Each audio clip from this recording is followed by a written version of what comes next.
Tony Barrett is open to it.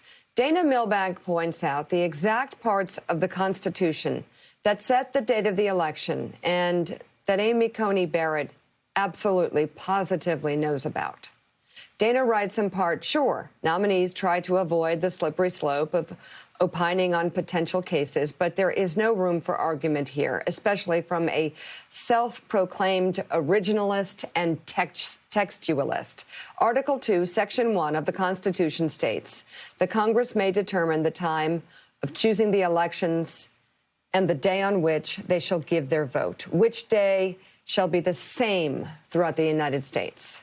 The 20th Amendment of the Constitution requires the terms of the president and the vice president shall end at noon on the 20th day of January, and the terms of their successors shall then begin. Title 3, Section 1, Chapter 1 of the U.S. Code specifies the electors of president and vice president shall be appointed in each state on Tuesday, the next Tuesday after the first Monday in November in every fourth year succeeding every election of a president and vice president. Michael Steele, there are a few questions around these statements. Actually, I'll say there are none. That could not be more clear. And the frustrating thing is the nominee knew this and could have easily pointed to it and could have easily pointed to her own understanding of it. She's a very brilliant woman. She clearly respects and focuses on the Constitution as where she draws the beginning of where she makes her opinion and then thinks about all the other factors. But the Constitution is clear here, and she knows it.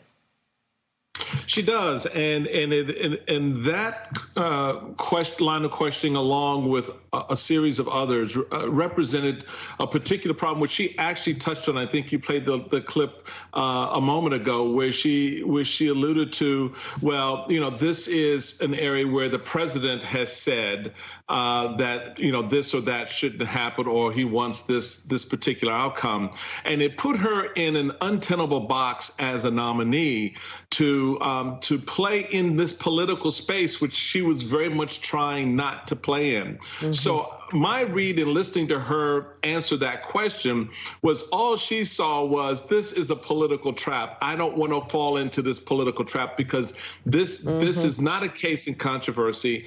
And it is something that has now been pushed into a political space, given the Constitution, given everything you just cited, that now I don't want to play in this space. Now I don't know if I would agree with that, because I think the letter of the law and the Constitution are on her side. If she were to say, yeah, read the text as a textualist, but I understood where she was. She would on a couple of issues, Mika, was trapped by the president's own hot rhetoric around his nominee, and so she wanted to avoid being used in that sense or falling into that particular trap of answering a question that could then come back and bite her politically if a case in controversy of that magnitude reaches her at the bench.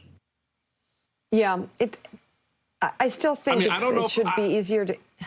Go ahead. Yeah, it is. But I think the politics of it, and that's the problem when you have a president who's out here telling you and telegraphing, my nominee is going to do this for me.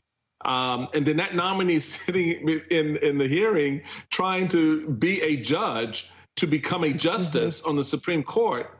It's particularly hard. I'm not excusing it. I'm just trying to put some context and understanding behind what I think she was going through at that moment.